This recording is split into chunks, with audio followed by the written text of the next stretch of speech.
video demonstrates using Solver to solve a linear programming problem. Okay, so let's just get right to it. In the previous video, we looked at linear programming and saw a graphical solution to it, right? So it's a very simple example with only two decision variables.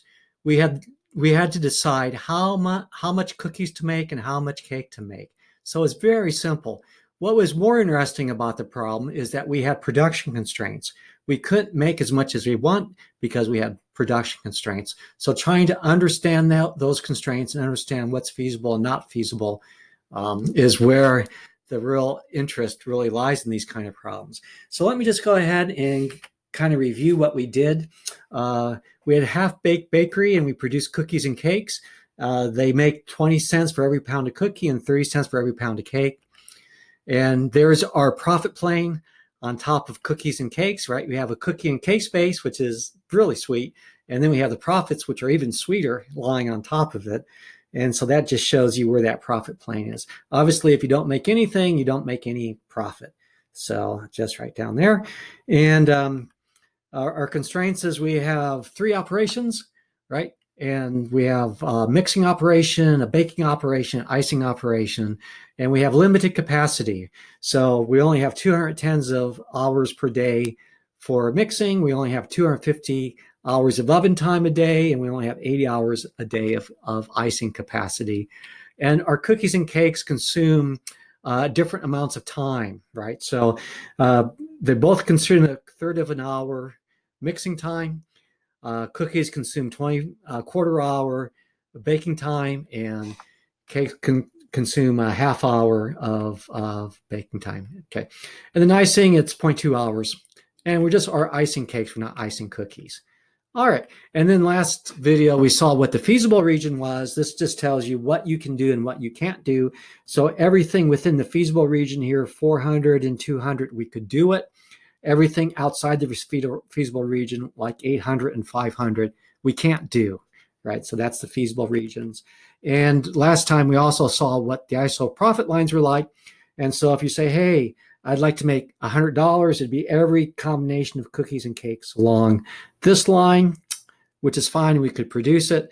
If you'd say, well, I'd like to make more money than that, right? More profit's better than less profit. And so every combination of cookie and cake along this line will give you $250. The only catch is you can't do it, right? You can't make those because we don't have enough capacity with their current operations. And so what you find is that $170 is just tangential to the efficient frontier, right? The efficient frontier is along the top, and that's where the solution is going to be hiding, right? And so what we're going to do is use Solver to find it. And Solver uses a algorithm called LP simplex. Basically, kind of roughly what simplex does, it starts at 0, and then it comes and visits this corner and says, hey, I made more money. Oh, that's good. Continue on. Visits this corner. Did I make more money? Yes, you did. Okay, continue. Visit this corner. Did you make more money? Yes. Come down here. No, you don't make any more money. So just stay there. That's where the solution is. Okay, that's what kind of like what the simplex algorithm does. Okay, so here's the LP formulation of it. Okay, we want to select X and Y to maximize your profits. Always a good thing to do. More money is better than less money, and subject to the following constraints. Okay, because we can't do everything you want to do. And again, if you had some concern about greenhouse gases, you could put a greenhouse gas constraint in here. If you have concern about diversity, equity, and inclusion, you could diversity, equality, and inclusion. You could put that kind of constraint down here and so on. So, but just to keep things simple, let's just look at the production constraints. Okay, so here we go. Let's go ahead and get to Solver. Let me see if I can pull it up. Tab. And doesn't seem like I can. Oh, there it is. Okay. So here we have the algebra. Okay, I'm just going to take this algebra, and when you take algebra and you stick it into a software, it goes from being an algebra to being an algorithm. And you don't get paid any money for doing algebra, but you get paid a lot of money for doing algorithms, right? So the algebra is just Arabic for algorithm. And you don't get paid much if you say algebra. All right. So the first thing we want to do is put the objective function.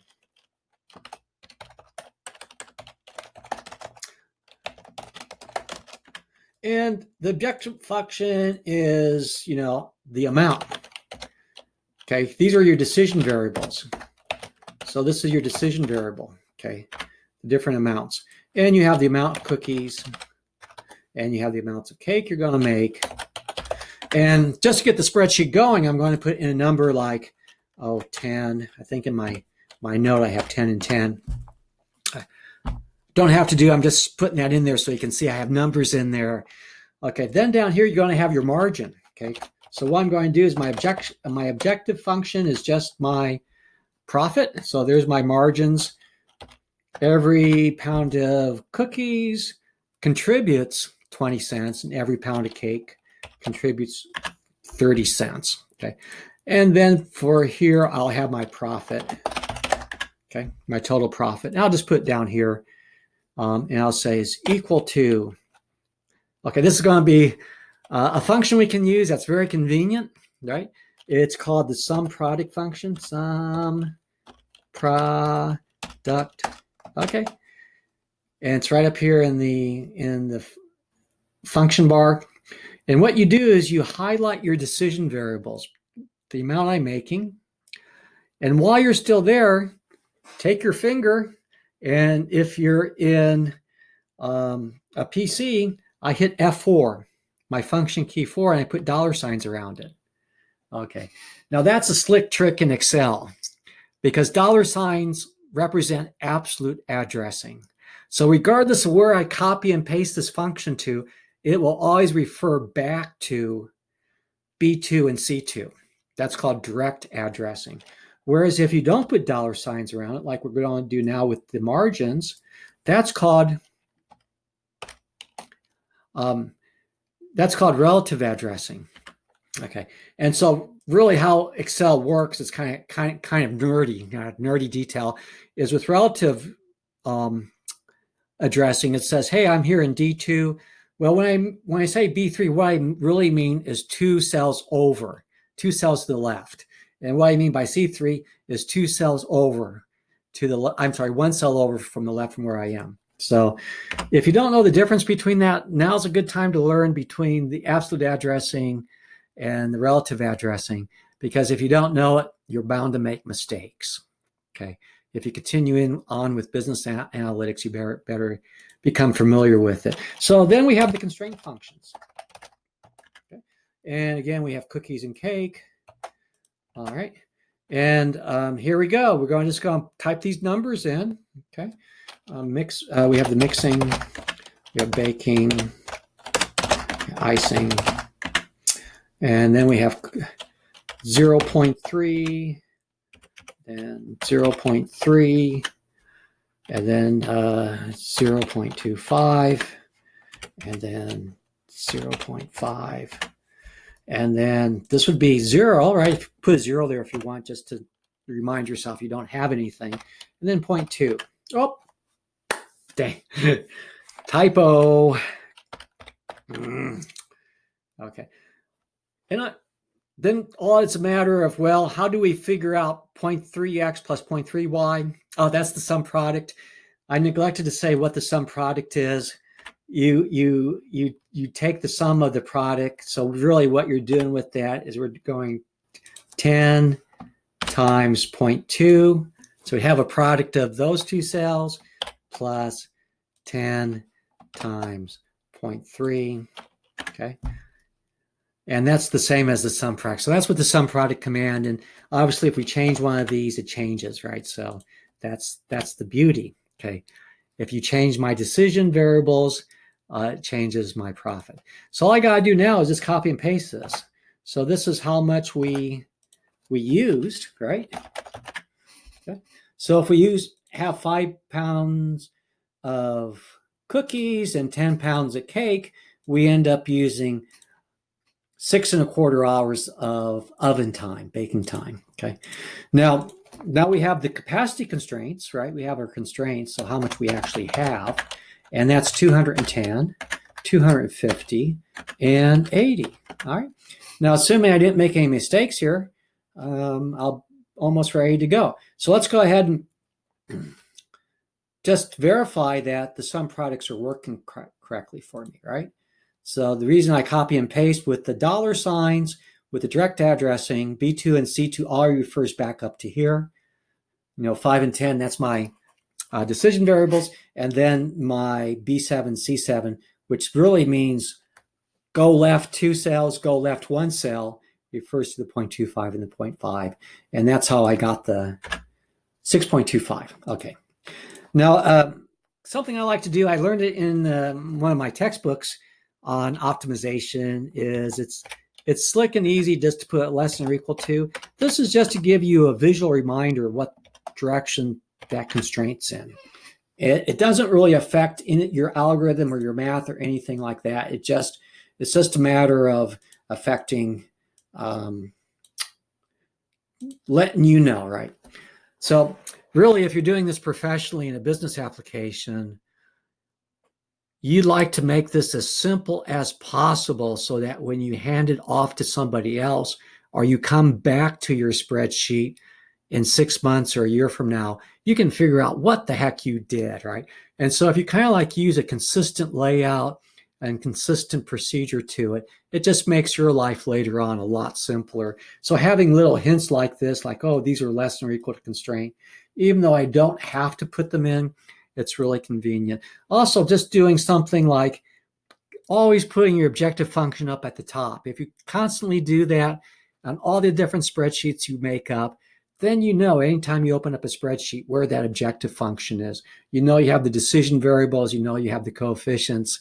And you can gussy this up. I'll just do that just to, I like to gussy it up in presentations just to spend a little bit more time, kind of slow down a bit. And, Now, do you want to do this as a professional? Well, maybe yes, maybe no.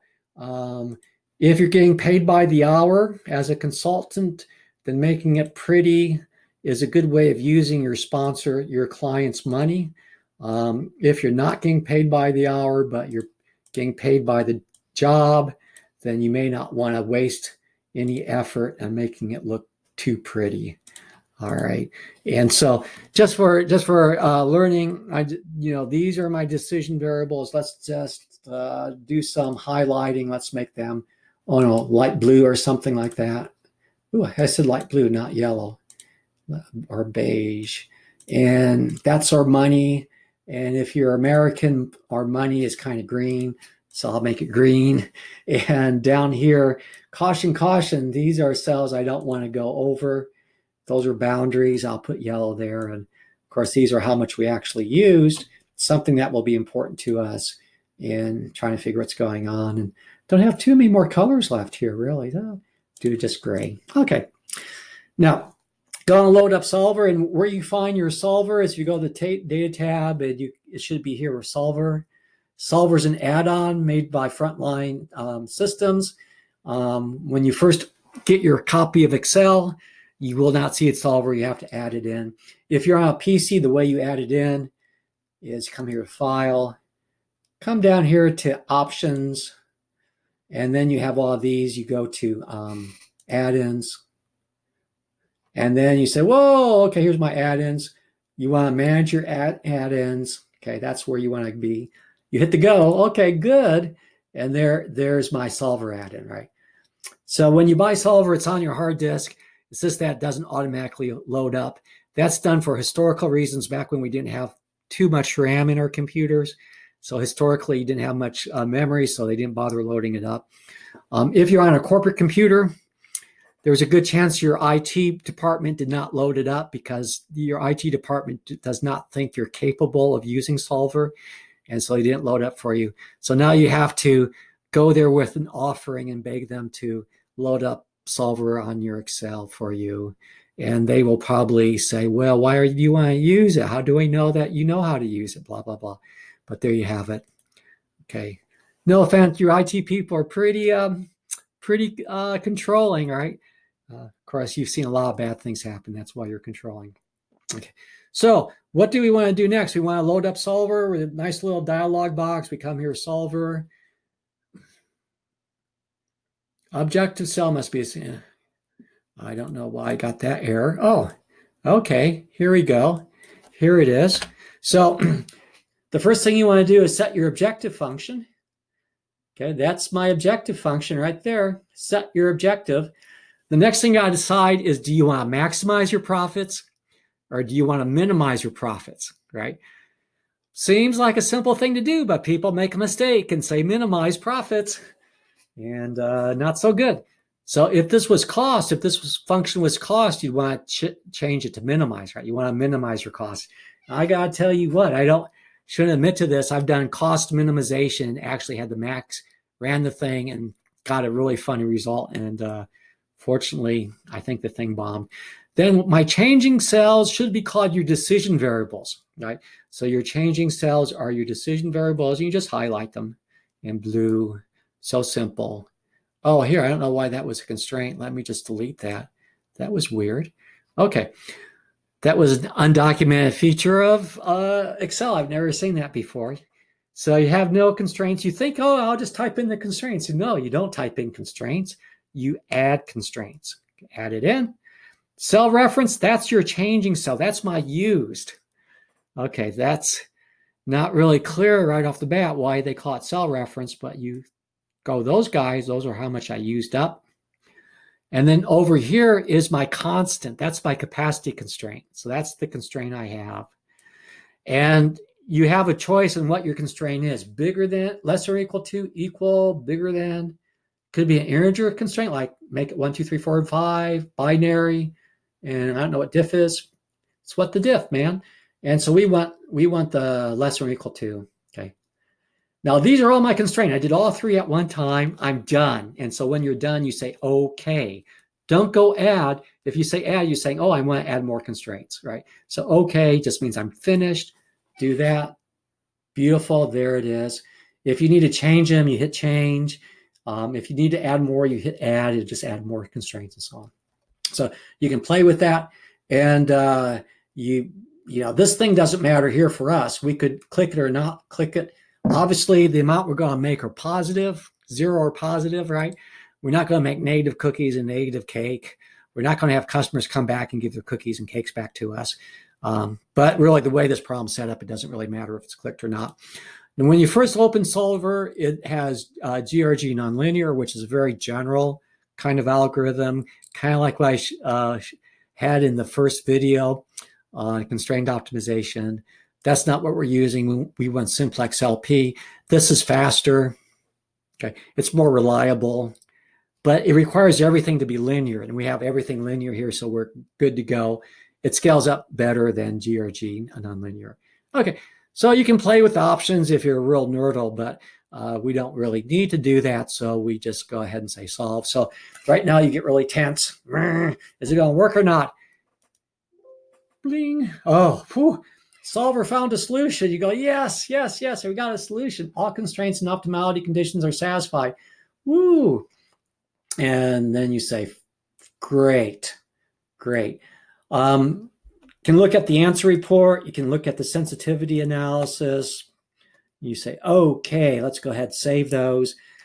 I've looked at limits before. I don't really know what they do. I could never figure out why I'd want to do a limit report. You can click it if you want. What we really want to look at on the next video is the sensitivity analysis. That is really important. The answer report's kind of nice, but not really necessary. Say, okay. And it produces the reports. I've done this a couple times, so I have a couple other reports there. Okay. And so what's the solution? Well, we end up making 400 pounds of cookies and 300 pounds of cake, right?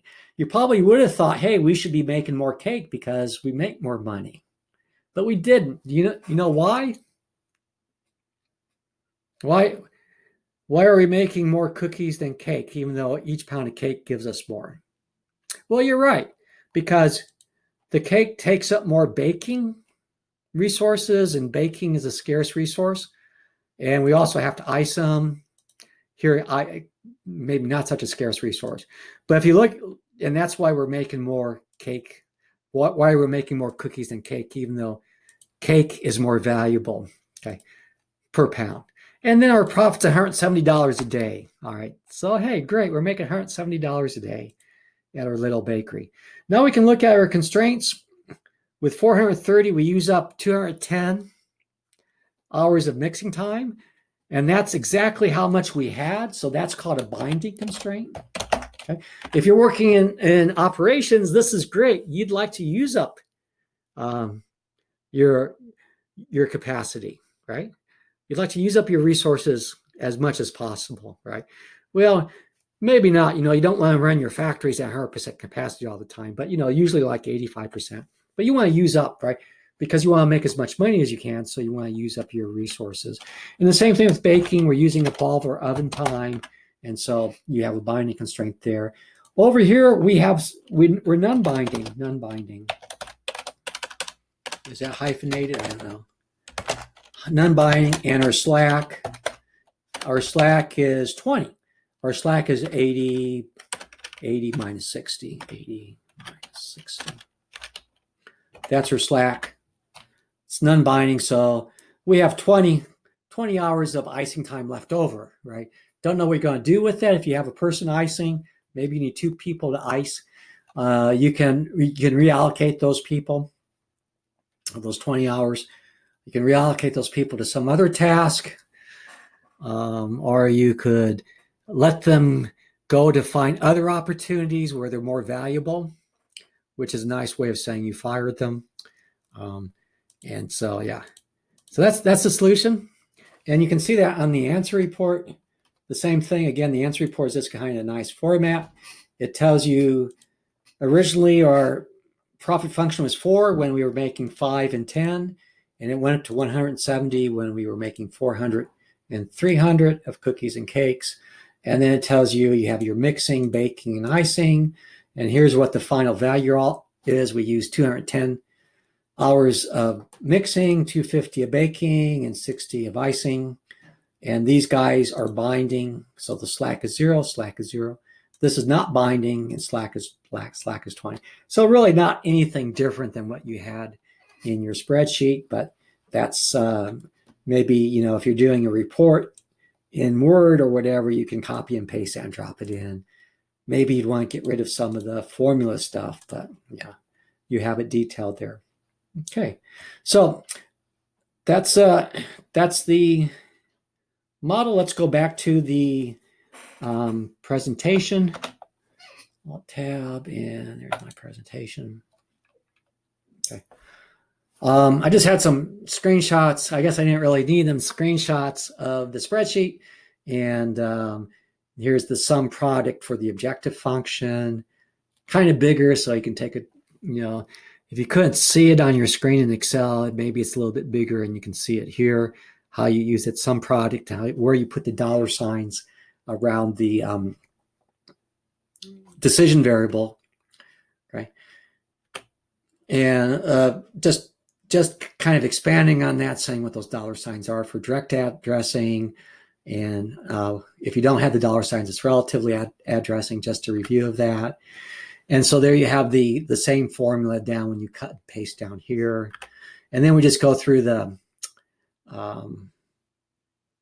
dialog box for solver, okay, how you fill that out. Just as a review, set objective, that's your objective function. That's my profit. I want to maximize it by changing my decision variables subject to the constraints. So D6 through D8 is D6 through D8 is how much I used, right? You have to have the sum product in there. You just can't type in 7.5 and think anything good's going to happen. You have to put in the sum product. And then the constraint, the upper bound are numbers, 210, 250, and 80. Those are always fixed. They never change. Okay. And then you change this to pick simplex LP for linear problem. You hit solve. And here's just how you do that constraint. When you hit add constraint, this is how you do it. You have the lesser or equal to. You highlight the amount you use versus the amount you have. And you can use that drop down to change things. And then you hit solve and run. And you pull out your answer solution and your sensitivity report. And there you have it, the same thing that I had on the Excel spreadsheet. And we're making a daily profit of 170 by 400 pounds of cookies and 300 pounds of cake. And we have binding, and slack, and not binding. Okay, great. There's our answer report. Again, it just kind of summarized what was there. I always thought it was kind of clever how they combine those quantity of cookies, quantity of cake, mixing use, baking use. If you use nice labels in your solver spreadsheet, you can get nice labels in your name. Okay. But this is, just to review, this is where we ended up. Okay. That's where we end up 400 and 300 right there. And what solver, again, what the simplex does, it starts at a corner and then it just finds the next corner and says, hey, did profit improve? Yes, it did. Okay, that's good.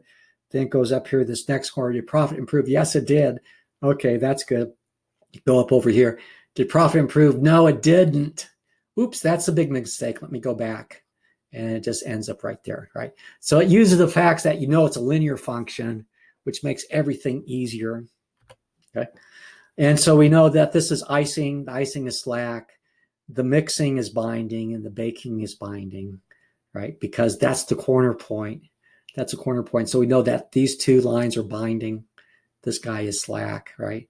I could take this down. If I had less icing time, it would move it down until I got to 300. If I moved it down to 300, if I moved it that line segment below 300, it would start to be binding, and you'd have a different solution. Okay. So again, the simplex method is a really trick method. It assumes everything is linear, which, often in business we have linear functions, very simple functions. We're not like in engineering, where you have heat equations or something like that, or when it's not like in finance where you're doing option pricing with Brownian motion and doing the Black-Scholes equations, which is extremely nonlinear. Lots of things in business world is linear, especially in operations linear. The more you make, the more you need, the more money you get, kind of thing. So the LP starts at a corner and just explores. And it was created by George Dantzig, and I just love George Dantzig. He's such a great guy. I just love that photograph. I love the fact that he got a bachelor's from Maryland and a master's from U of M in the math department. Yeah, hey, go mathematicians! I always root for mathematicians. I have a couple math degrees myself, and then he went to Berkeley with the PhD. And I found it really interesting. I read his obit in 2005. Inform Society had a nice, really obit on him and mentioned his life. I didn't know this, but at Berkeley, his advisor was Jerzy Neyman. Wow, Jerzy Neyman. I know him because I'm a statistician. Jerzy Neyman's a famous statistician, and he was his PhD advisor. Jerzy Neyman did a lot with hypothesis testing. Him and Neyman, Pearson, Lemon with and things like that, doing hypothesis testing, doing the likelihood ratio test. And they had a big fight with R.A. Fisher, who was the great man of statistics back in the day, and they were fighting. But there was a really, really, really fun story about Dantzig and Neyman, that Dantzig came to class late one day. Neyman was teaching a class and he came in late. Wow. I know what he's doing. He spent too much time drinking coffee or something, had lunch and came in late. And Neyman had 3 problems up on the blackboard, right? So back then you had blackboards, had 3 problems written up there. And so Dantzig wrote them down. He scrambled them down. And the next week, before class came, he went to Neyman's office and said, hey, Professor Neyman, I really apologize. I can only do 2. I couldn't get the homework done. And Neyman said, what do you mean homework? I didn't assign any homework. And you know those problems you had up on the blackboard. And Neyman said, those weren't homework problems. Those were research problems I'm working on. These are things I've been thinking about for a couple of years and haven't been able to solve. And Dantzig said, well, I could only solve 2 of them. I couldn't get the 3rd one. And Neyman was like, whoa, okay, that's pretty outstanding. So maybe it's just an urban myth, but I heard that Good Will Hunting is kind of based on that story. I don't know if that's true or not. But before Dantzig could get his PhD, World War II broke out, and so he went to the Army Air Force's Office of Statistical Control, right? So George Dantzig is a statistician. Hey, go statistician. So am I. But Danzig is often known as the father of operations research because he came up with the simplex algorithm. And after he got his PhD, the war was over, went back and said, hey, Professor Naiman, I'd like my PhD now. What can I do? I'd like to start working on it. And Naiman just said, well, those problems you solved? Yeah, I remember those. Well, we'll just put a staple in it and call it your dissertation. They did that kind of thing back in those days. And so I got his dissertation, and his first job was at the Rand Corporation. It's kind of interesting. Sorry about boring you with history. I just kind of love the history, though. And over in Rand Corporation, he met Harry Markowitz, who's big guy in finance, man. He's a really big guy. And he came up with Markowitz portfolio optimization. So I'm sure Markowitz probably didn't know much about optimization until he met George Danzig and started learning about optimization. And, if any of you own a mutual fund, an index fund, something like that, you're investing in a lot of different stocks, and you have to figure out what the investment weights are, how much you want to put in each one. Well, that's what Markowitz solved, right? He came up with the solution for that. And that solution is being used today. Right. So every day, trillions of dollars are traded based on Markowitz portfolio optimization. So, hey, this stuff isn't just, for tech people, right? This stuff is really big impact. It has really changed how finance is done. Every mutual fund uses it. And Harry Markowitz won the Nobel Prize for doing it. And also, George Danzig then went to operations research at Stanford. He was at Stanford for a long time. And, lots of people really consider him kind of like the father of operations research, or, one of the really, really big men of operations research. So just great life, great contribution. Someone back there in the background you never hear of, but had a huge impact. Okay. Well, and so again, this is what Danzig did with simplex algorithm. Everybody who does it thinks it's so simple they could have come up with it too, right? So you'll find so many people on the internet saying, yeah, I actually solved it before Danzig did, but I don't really think so. And you can just visit those corners and find the optimal solution. Okay, one of the brilliant things about the simplex algorithm, it automatically gives you something called the sensitivity report for no extra math, no extra expense. You get it for free.